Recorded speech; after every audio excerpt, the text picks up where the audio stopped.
ჩვენ ვთქვით, რომ არსებობს ძირითადი საშუალებების შეძენის სხვადასხვა საშუალება ხერხი და შეიძლება ძირითადი საშუალება შევიძინოთ ჩვეულებრივად ნაღდი ფულის გადახდით, უნაღდოთ, შეიძლება კრედიტში შევიძინოთ, შეიძლება ჩვენ თვითონ ავაშენოთ, გავცვალოთ ბარტერის სახით.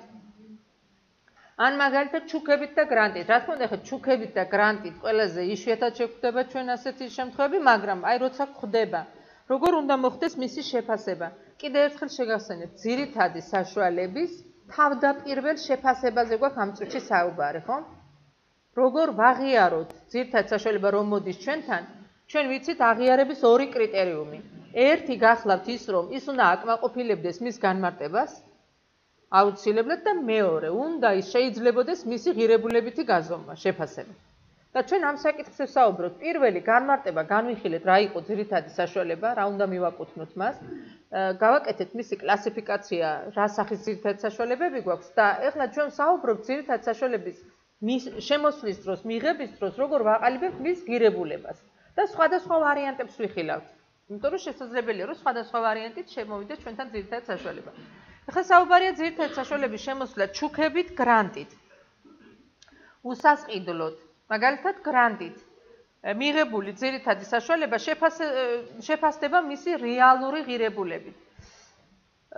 შეიძლება საწარმოს არ კონდეს ხშირად ასეთი შემთხვევა, მაგრამ ორგანიზაციაში თუ იმუშავებთ, არაკომერციულ ორგანიზაციებს ხშირად აქვს გარკვეული სოციალური მიზანი ან რაღაც მიზნები, საზოგადოებრივი მიზნები და აი ამ მიზნების შესრულებასთან დაკავშირებით ხშირად ესეთი ორგანიზაციები მუშაობენ გარკვეულ გრანტებზე, ანუ წერენ საგრანტო პროგრამებს და იღებენ გრანტებს, რომ ის საზოგადოებრივი ორგანიზაცია უნდა რაღაცა გააკეთოს და ეხმარება რომელიღაცა დაუშვათ პირი, ან სახელმწიფო, ან ნებისმიერი სხვა სუბიექტი.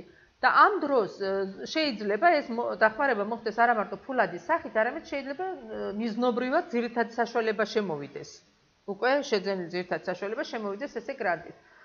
მე ახლა გამახსენდა ერთ-ერთი ორგანიზაციის ბუღალტერი იყო ესეთ კურსზე და თვითონ თქვა, რომ ეს იყო ორგანიზაცია, რომელიც სამედიცინო კუთხით უწევდა გარკვეულ რეაბილიტაციებს და ეხმარებოდა ესეთ დაწესებულებებს და მან თქვა, რომ ჩვენ მივიღეთ ასეთი ძირითადი საშუალება, ანუ უკვე გამზადებული ნაყიდი ძირითადი საშუალება მიიღეს მათ და მე იმას საბუთივით არაფერი არ მოყოლია, ჩვეულებრივად გვაჩუქეს, იყო ხელშეკრულებად, რომლითაც ეს გვაჩუქეს და ფაქტიურად იქ არაფერი დოკუმენტი არ იყო და მე არაფერი არ აღმირიცხავს. იმიტომ რომ აი ესეთი ტერმინი აქვს ბუღალტერს, არ დამეწერა. ანუ უნდა დამეწეროს რაღაც დოკუმენტით, რაღაც საბუთით უნდა დამეწეროს და მე ის არ დამეწერა. ერთის მხრივ ეს სწორია, როცა ამბობს ბუღალტერი, მე ის არ დამეწერა, იმიტომ რომ ბუღალტერი არ არის პასუხისმგებელი პირი და არც უფლებამოსილი პირი რაიმე ქონება აიღოს შემოსავალში თვითნებურად. და მას მართლა უნდა დაეწეროს დოკუმენტით რა აიღოს შემოსავალში და სამწუხაროდ დღეს იცით ამ ესეთ ორგანიზაციულ საკითხებს მნიშვნელოვან ყურადღებას არ აქცევენ ხოლმე და განსაკუთრებით პატარა საშუალო ბიზნესები, ან ვისაც არ აქვს მენეჯმენტში ამის გამოცდილება და როგორ ხდება საბუთი შემოვიდა, საბუთი პირდაპირ მიდის ბუღალტერთან. ანუ ეს ბუღალტრის საბუთია. ბუღალტერი და ნებისმიერი სხვა პირი არის დაქირავებული პირი საწარმოში და იქ უფლებამოსილი პირი არის ხელმძღვანელი. ანუ ხელმძღვანელი იღებს გადაწყვეტილებებს რა უნდა ქნან. და ამ დროს თუნდაც საქონელი შემოდის, თუნდაც ერთად საშუალება შემოდის, ბუღალტერს ნამდვილად უნდა დაეწეროს ის, ანუ დოკუმენტი უნდა იყოს ვიზირებული, რომ აიღეთ შემოსავალში, ან რაღაცა სხვა ფორმით, გააფორმეთ, ან რაღაცა სხვა ფორმით. და მას ხელმძღვანელი უნდა აკეთებდეს და ეხლა პრაქტიკასთან ძალიან ახლოს ვართ და უმეტეს შემთხვევაში ფაქტიურად აბსოლუტურად ესეთი გაჩხრიალებული საბუთები დებს ყოველგვარი ვიზირებების გარეშე. ანუ პირდაპირ არის საბუთები ყოველთვის და ეს კი არა ხელმოწერებიც კი არ არის ყოველთვის საბუთზე ბოლომდე. შიგა დოკუმენტა, შიგა ბუღალტრულ დოკუმენტებზე ხელმოწერები არ არის უმეტეს შემთხვევაში. აი ესე იგი ეს საკითხები ჩვენი ნაკლია, ანუ არ არის პრაქტიკაში ეს მოწესრიგებული. ეხლა ამ საკითხს რაც შეეხება აი სადღაც, ხელმძღვანელი აფორმებს, რა თქმა უნდა, მეორე მხარესთან რაღაც მემორანდუმს ან ხელშეკრულებას რაღაცას, ვინც მაგალითად გრანტით გადასცა მას და გადასცეს და ბუღალტერმას დაინახა, რომ შემოიტანეს მაგალითად კომპიუტერები, რაღაც ტექნიკა შემოიტანეს და აჩუქეს მათ. მაგრამ არანაირი საბუთი მასთან არ მოსულა.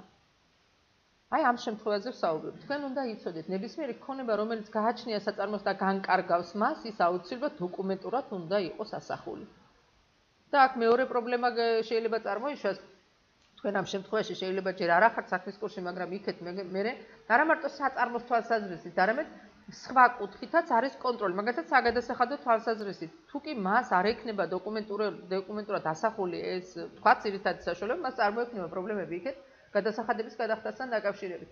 ამიტომ აი ამ შემთხვევაში და მასაც აინტერესებდა, რა უნდა მექნაო ამ დროსო და დააინტერესა, თქვა ამ საკითხს. რატომ მოგიყევით ახლა ეს მაგალითი? თქვენ შეიძლება ეს საკითხი იყოს ჩაიაროს ასე ერთი და არც დაგამახსოვრდეთ, მაგრამ ამიტომაც უნდა დაგამახსოვრდეთ, რომ შეიძლება მოხდეს, რომ თქვენ მიიღოთ გრანტი, მიღებული გინდა ჩუქებით იყოს, მიღებული გინდა ნასესხები ფულით ვიყიდია და გინდა სხვა ფორმით, ის შენი ქონება, რომელსაც შენ განკარგავ და აქტივია შენი. აქტივი აუცილებლად ასახული უნდა იყოს აქტივში, დებეტით და კრედიტით მეორე მხარე. აი ახლა საინტერესო ალბათ, ხომ? დებეტით უნდა ავსახო როგორც ძირითად საშუალება, იმიტომ რომ ნამდვილად ამ ფორმით ვიყენებ მას, მაგრამ რა ღირებულებით ავსახო? ჯერ ერთი, იმიტომ რომ მაჩუქა ახლა ადამიანმა და არ დაუწერია შიგ რა ღირდა და ხო არ შევეკითხები, ახლა რა ღირს ის რაც მაჩუქეო, ცოტა უხერხულიც არის, ხო?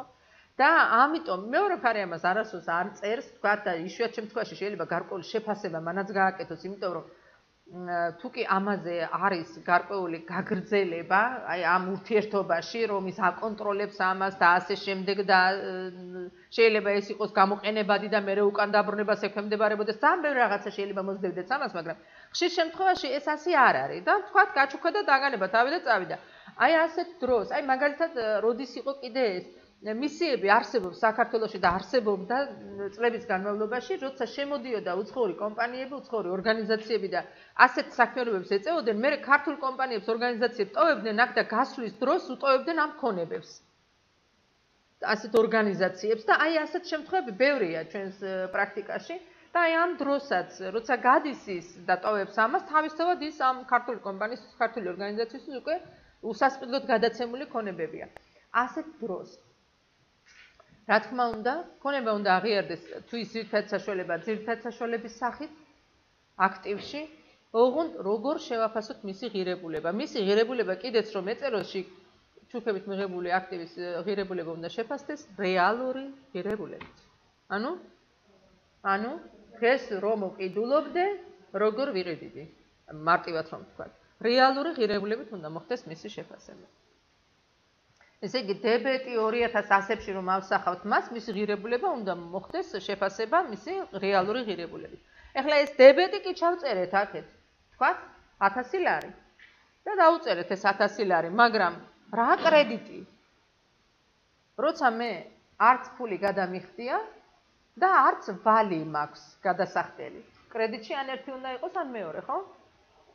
შედეგი შესაბამისობის კონცეფციიდან გამომდინარე. აისახება გადავადებული შემოსავლის სახით და მისი აღიარება მოხდება ამ აქტივიდან ეკონომიკური სარგებლის მიღების შესაბამისად. ხო, ეხლა თლათ მარტივად არ არის, ხო? დაწერილი. თქვენ იცით, რომ ასეთი რთული ტერმინოლოგია შემოდის და ცოტა ესეთი ეს ტერმინი სტანდარტების არის, უკვე იქიდან ამოღებული ინფორმაცია გახლავთ. ესე იგი, რაზეა საუბარი? თუ კი მე მივიღე აქტივი და დავწერე დებეტში 2100-ზე, რა დავწერო კრედიტში? კრედიტში შემოსავალია ეს. იმიტომ რომ არც ვალი მაქვს, არც ფული გადამიხდია და გამიჩნდა ესე აქტივი, მესამე წყარო არის კიდე მოგება შემოსავალი, ხო? ჩვენ სამი წყარო ვიცით სულ. ერთი წყარო არის ვალდებულება, მეორე წყარო არის ჩემივე რესურსი, რომელიც გავა და მესამე წყარო არის კაპიტალი. და კაპიტალში შემონატანი არ არის ეს, მე პატრონის შემონატანი არ არის და ანუ მოგება, ანუ შემოსავალი ამ შემთხვევაში. მაგრამ რადგანაც ძირითადი საშუალება თვითონ არა მარტო ერთი პერიოდი იქნება გამოყენებული. ამიტომ ეს შემოსავალი ფინანსური თვალსაზრისით, კიდევ ერთხელ ხაზს უსვამ, ფინანსური თვალსაზრისით და ეს იმათ საყურადღებოდ, ვისაც საგადასახადო გამოცდილება აქვს. ანუ იქეთ არაურიოდ. ფინანსური თვალსაზრისით ეს შემოსავალი აღიარდება როგორც გადავადებული შემოსავალი. და თანდათანობით გადმოვა ის მიმდინარე პერიოდის შემოსავლებში იმის მიხედვით, რამდენი ხანი იქნება გამოყენებული ეს ძირითად საშუალება. იმიტომ რომ ამ ძირითად საშუალებას არა მარტო ერთი პერიოდი შეუძლია მომიტანოს ხო შემოსავალი. და აქედან გამომდინარე ის ერთბაშად არ აღიარდება შესაბამისობის კონცეფციიდან როგორც შემოსავალი. აღიარდება გადავადებულ შემოსავლებში და აბა მოძებნეთ ანგარიში და გეგმაში ასეთი ანგარიში. დიახ. აი ცვეთის შესაბამისად ხდება მისი აღიარება შემოსავლების შესაბამისობის კონცეფციის გამო. დაპირ შემოსავლებშია. ცვეთის საკითხი არ ამიხსნია ჯერ თქვენთვის და ამიტომ შეიძლება ეს საკითხი არ იყოს მანდამეთლად ნათელი. მივალთ ახლა ჩვენ ცვეთაზეც და იქ უკვე ამ საკითხსაც მოუბრუნდებით. რა არის ცვეთა თვითონ? ცვეთა არის მოლოდინი ამ ძირითადი საშუალების ეკონომიკური სარგებლის მიღებისა და იმას უცდის ის დანახარჯი, რაც მე ძირითად საშუალებას ჩავდე.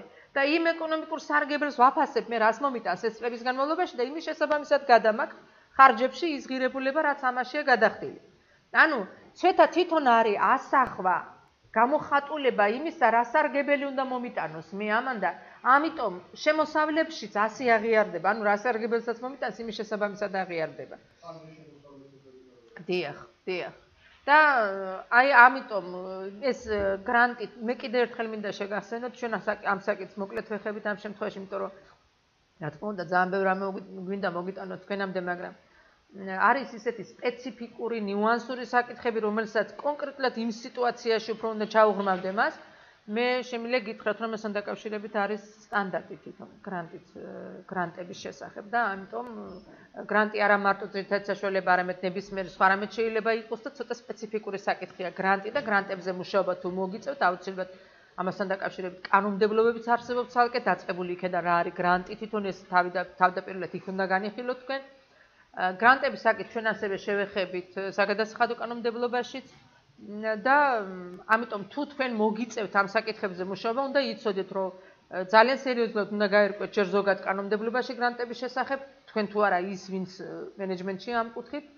მე ამ საკითხს თუ კი ფინანსურად დაუკავშირდება რაიმე ქონებას ან რაიმე ოპერაციას, ეს აუცილებლად სტანდარტშიც უნდა ღრმად გაერკვეთ ამ დროს და საგადასახადო კანონმდებლობაშიც. ანუ თუ შეეხებით გრანტებს სხვადასხვა პრაქტიკაში არის ეს, აი მაგალითად პირადად ჩვენ კომპანიას უწევდა ამ საკითხებზე მუშაობა, მაგრამ მე ვიცი რომ პრაქტიკაში ამას ზოგჯერ ძალიან ზერელედაც ეხებიან. აი მაგალითად ყოლია ჯგუფში დავუშვათ სტუდენტი, რომელიც მუშაობდა ასეთ ორგანიზაციაში და ძალიან სხვათა შორის ისე ზერელად უყურებდა ამ საკითხს, არაფერი მოვიდა რაღაცა, მიიღო, დამთავრდა. ანუ თვითონ ექსპერტიზის კუთხით, შეფასების კუთხითაც საკმაოდ სერიოზული საკითხები. აი ეს მინდოდა უბრალოდ მეთქვა და ჩვენ ამ წუთში გავეცით ამას პასუხი, რომ ის უნდა აღიარდეს რეალური ღირებულებით, თუ მე შეძენილი ძირითადი საშუალება გრანტით და მეორე მხარეზე გადავადებული შემოსავლის სახით და რატომ? იმიტომ რომ ერთ პერიოდში არ მოაქვს მხოლოდ შემოსავალი. ამ შემთხვევაში პასუხი არის ერთი. შესაბამისობის კონცეფციიდან გამომდინარე, უნდა იყოს ეს გადავადებული შემოსავალი. თუმცა საგადასახადო მხარეს არ დაუკავშიროთ ეს, იქ სხვანაირად არის. იმისთვის რა იქნება? ესე იგი, შედეგი შესაბამისობის კიდე ერთხელ წავიკითხოთ ეს და მე იმედი მაქვს, რომ ცოტა უფრო ადვილად გაიგებთ. შესაბამისობის კონცეფციიდან გამომდინარე, შედეგი რა არის? მივიღეთ დებეტში ძირითად საშუალება, მაგრამ კრედიტში რა მაქვს შედეგი? კრედიტში სულ ყველა ჩემი შედეგია. იმიტომ რომ კრედიტით ფული არ გამიცია, ვალი არ მაქვს და მთლიანად შედეგი დამიტოვა ამან. აი ამიტომ მთლიანად შედეგი შემოსავალია, ოღონდ ჯერ არ გადმომაქვს მთლიანად ეს შედეგში, პერიოდის შესაბამისად გადმომაქვს. გადავადებული შემოსავლის სახით აისახება და მისი აღიარება მოხდება ამ აქტივიდან ეკონომიკური სარგებლის მიღების შესაბამისად და ეკონომიკური სარგებლის მიღების შესაბამისად ზუსტად ვაღიარებთ ცვეთას და ზუსტად ცვეთით ებმება მე ეს შემოსავლებს და იმ ცვეთის საკითხსაც განვიხილავ ცოტა ქვევით. ეკონომიკური სარგებლის მიღება განისაზღვრება ამ ძირითადი საშუალების ცვეთის მიხედვით და ყოველწლიურად ან წლის სხვა პერიოდის მიხედვით აღიარდება არასაოპერაციო შემოსავლად.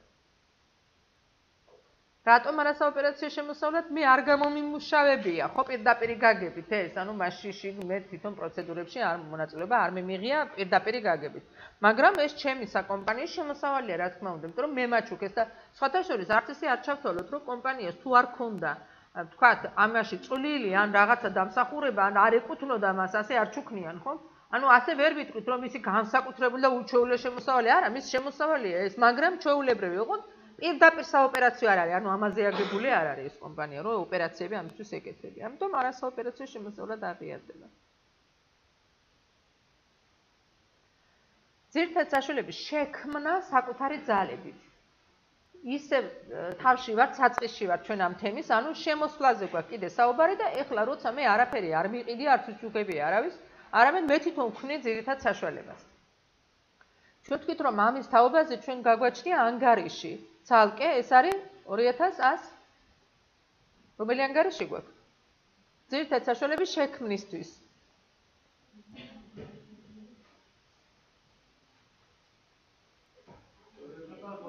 დიახ, 2120 ანგარიში რა არის?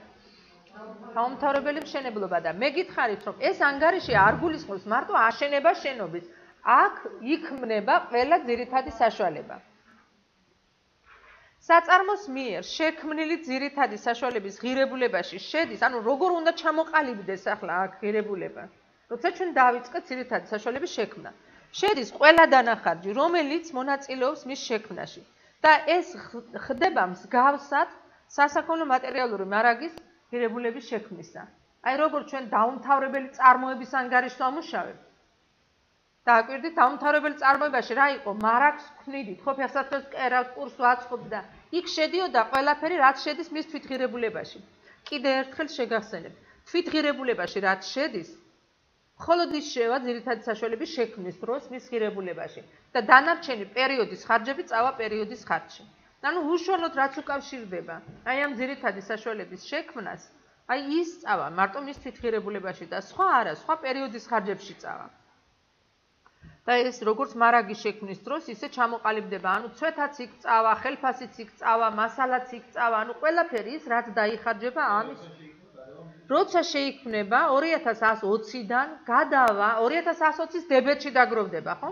და როცა შეიქმნება გადავა შესაბამის ანგარიშზე, რაც შეიქმნა, რომელიც ძირითად საშუალებად შეიქმნა. რა თქმა უნდა, გატარებები და ბუღალტრული აღრიცხვაც იქნება აქ მაგალითებში. ღირებულებაში არ უნდა ჩაირთოს მასალის, შრომის და სხვა რესურსების ენორმატული დანახარჯი. გესმით ესეც, ხო? არც იქ არ თავდით ენორმატული დანახარჯს, არც აქ არ ჩაირთვება. სესხით სარგებლობასთან დაკავშირებული დანახარჯი ჩაირთვება 23 სტანდარტის მიხედვით, რომელიც გვეუბნებოდა, რომ თუ ეს არის კვალიფიცირებადი აქტივი და სესხს ვიღებ მიზნობრივად ამისთვის, მაშინ აი ამ სესხთან დაკავშირებული საპროცენტო ხარჯი შეიძლება შევიდეს მის ღირებულებაში, ოღონდ იმ პირობით, რომ საბოლოო შექმნილმა ღირებულებამ არ უნდა გადააჭარბოს მისგან მოსალოდნელ ეკონომიკურ სარგებელს. აი ეს არის აქ თავარი დაშვება. და თუ ეს არის კვალიფიცირებადი აქტივი და სპეციფიკურად ამისთვის იქნა აღებული სესხი. მაშინ შეიძლება ოღონდ ეს მხოლოდ ამ დაშვებით და სხვა შემთხვევაში სესხი პირდაპირ სესხის პროცენტი მიდის ხარჯებში და არ შედის არც ერთ აქტივში.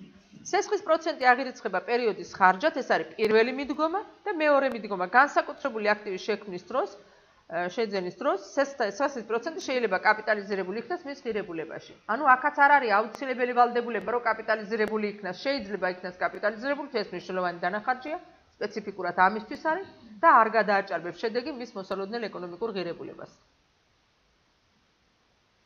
ძირითადი საშუალების შექმნის დანახარჯები აისახება დაუმთავრებელი მშენებლობის ანგარიშში აქტივის დასრულების შემდეგ კრედიტდება დაუმთავრებელი მშენებლობა და დებეტდება შექმნილი ძირითადი საშუალების შესაბამისი ანგარიში. რაც შევქმნით, მაგალითად შენობა, დანადგარი შევქმნით თუ რა. აი ამასთან დაკავშირებით მე მინდა კიდე ერთი რამ გითხრათ. მაგალითად, თუ კი ჩვენ შევიძინეთ ძირითადი საშუალება, ოღონდ შევიძინეთ არა ახალი. ისეთ ძირითადი საშუალება, რომელიც სხვასთან იყო გამოყენებაში და შეძენის მომენტში, თავიდანვე ვიცოდით, რომ შეძენის მომენტში როგორიც არის ეს ძირითადი საშუალება, ისე ვერ გამოვიყენებთ. ანუ უნდა მოვახდინო მისი გარკვეული დანახარჯების დაწერა და განხორციელება მასზე დანახარჯების, რომ მივიღო ის სახე, რაც მე მინდა. მაგალითად, მე შემიძლია ვიყიდო ახალი ტრაქტორი, მაგრამ არა მაქვს ამის შესაძლებლობა, იმიტომ რომ ძვირია, მაგრამ მე ვიცი, რომ ახალი ტრაქტორი გამომადგება ვთქვათ 10 წელი. მაგრამ მე ჩემი საქმიანობისთვის შეიძლება შევაფასო, რომ მე მჭირდება ეს ვთქვათ 3 წელი, ამიტომ შემიძლია ვიყიდო უფრო მოძველებული. ოღონდ თუ ვაფასებ ამას ღირებულებაში, თუ კი მისი მოსალოდნელი ეკონომიკური სარგებელი 3 წლის განმავლობაში უფრო იაფი დამიჯდება ეს, ვიდრე ვთქვათ მეორე, მე შეიძლება ეს გავაკეთო, ვიყიდო ის, ოღონდ აი ვიყიდო შეიძლება ამ წუთში ფუნქციონირებად რომ არ იყოს ისეთი, ვთქვათ, არ არის მოქმედებაში ამ წუთში, მაგრამ შეიძლება მისი აღდგენა. აი ასეთი შევიძინე ასეთი ძირითადი საშუალება და რატო არ ხვევ ახლა ამას ძირითად საშუალებას? იმიტომ რომ ძირითად საშუალებად მინდა გამოვიყენო. ოღონდ ჯერჯერობით არ აქვს მას ის მონაცემები, რომ მე პირდაპირ დავაწყებინო მას საქმიანობა. ანუ ექსპლუატაციაში შევიყვანო. ექსპლუატაციაში შესვლამდე გაწეული ყველა პირდაპირ დანახარჯი არის მისი შეძენის დანახარჯი და არა რემონტი.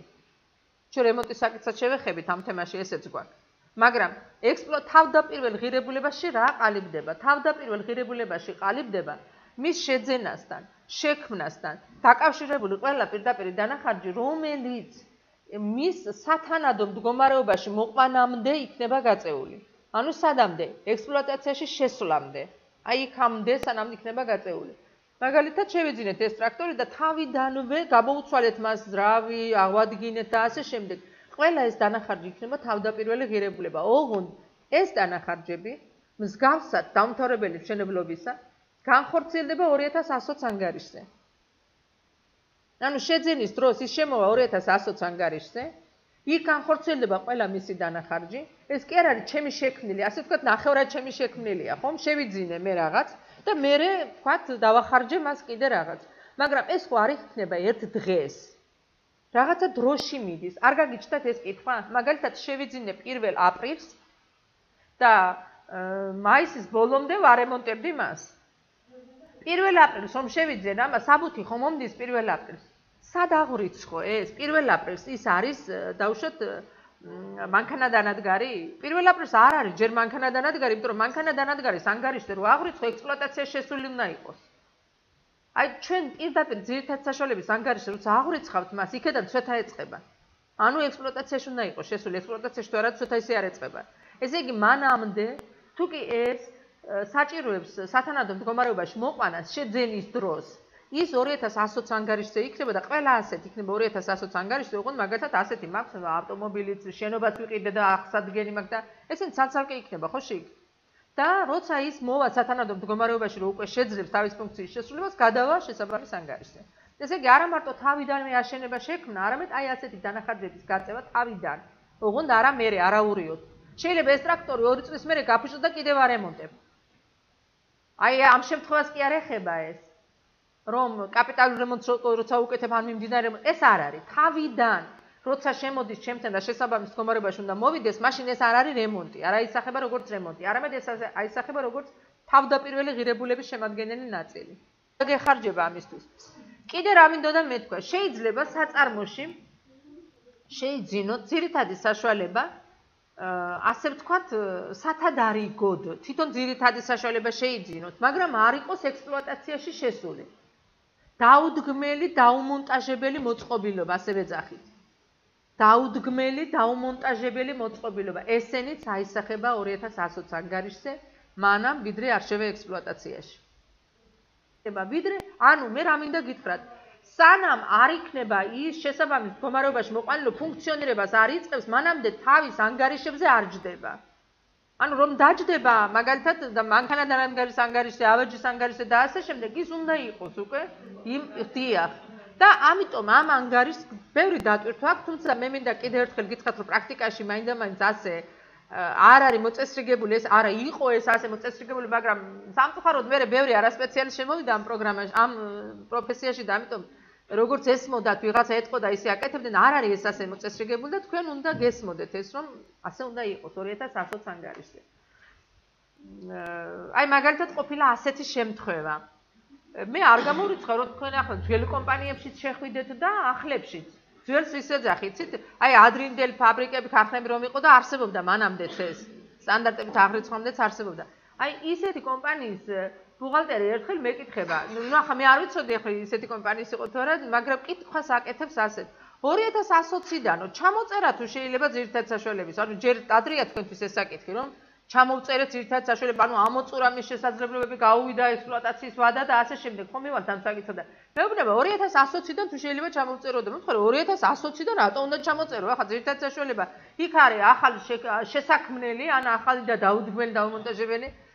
იცით რა, ჩემი ქარხანაო თავის დროზეო, როცა გაჩერდაო, მაშინ ასეთი დაუდგმელი, დაუმონტაჟებელი ძალიან ბევრი ძირითად საშუალება იყო. იმიტომ რომ იმ დროს ესეთი ძირითად საშუალებები გეგმიურად კეთდებოდა, ეგზავნებოდა ამ ფაბრიკებს, ქარხნებს და მე იქ მარაგში იყო ეს რომ მე გამოეცვალათ. და ზუსტად გადაიარაღება უნდა მომხდარიყო იმ წლებშიო. და ასეთი ძირითად საშუალებები შემოტანილი იყო და დაუდგმელში იყო ის რა თქმა უნდა.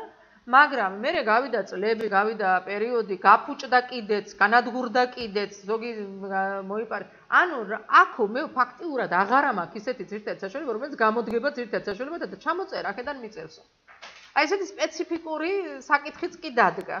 და მე დამაინტერესდა, მე ვთქვი, სადაც შეხვდა ერთი მეთქი და აი აღმოჩნდა, რომ იმ საწარმოში, სადაც ეს ველი იყო, იქ დაუდგმელიდან მოხდა ჩამოწერა. ეხლა რას ვიზამთ? ჩვენ ვამბობთ, რომ კითხვა ასეთი იყო, აქედან სპეციფიკური ნამდვილად არ არის ჩამოწერა, არ შეიძლება აქედან ტიპიური არ იყოს, რომ ჩამოწერო აქედან, მაგრამ ასეთიც შეიძლება მოხდეს, ხომ? ანუ ვერ გამოვრიცხავთ ვერაფერს, მაგრამ პასუხი რატო იყო, ვთქვათ, საინტერესო ამ შემთხვევაში? არა, ძირითად საშუალება დასადგმელი იყო ის, მაგრამ ვერც მოასწრო, ისე ამოეწურა. თავარი რა იყო, აქ კითხვის პასუხი იყო ძალიან მნიშვნელოვანი, რომ ის რა თქმა უნდა ხარჯია. როგორ შეიძლება აქედან იყოს ხარჯიო და ეხლა მეორედ შევაბრუნოთ კითხვა. აბა როგორ შეიძლება აქტივი უწოდოთ მას? თუ კი იმისგან ეკონომიკურ სარგებლეს არ ველოდებ და სხვა ადგილი არ აგვაქვს. ან აქტივია, ეს უნდა გავაჩერო აქტივში და თუ არა და ხარჯია. ხარჯს რას ეძახდნენ, იცი? ის რაც მოიტანდა სარგებელს და მე რომ მიდიოდა ხარჯი.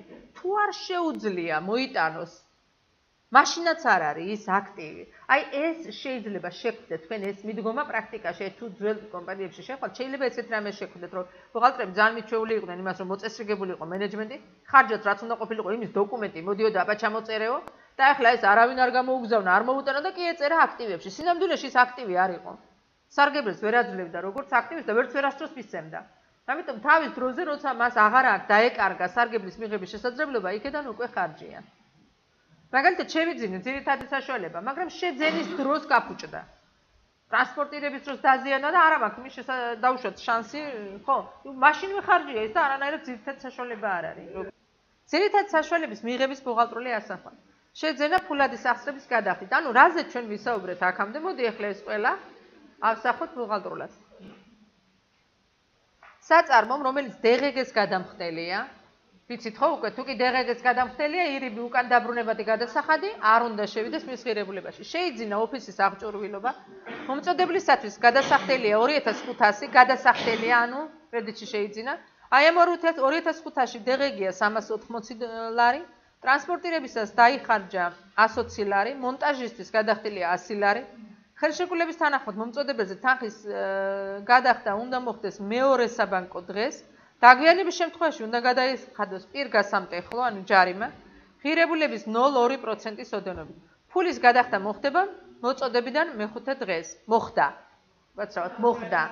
ანუ, ხო, ტრანსპორტირებისა და მონტაჟის ხარჯი გადახდილია სალაროდან. გამენგორში ძირითადი საშუალების თვითღირებულება და ავსახოთ ბუღალტრულად შეძენის ოპერაცია.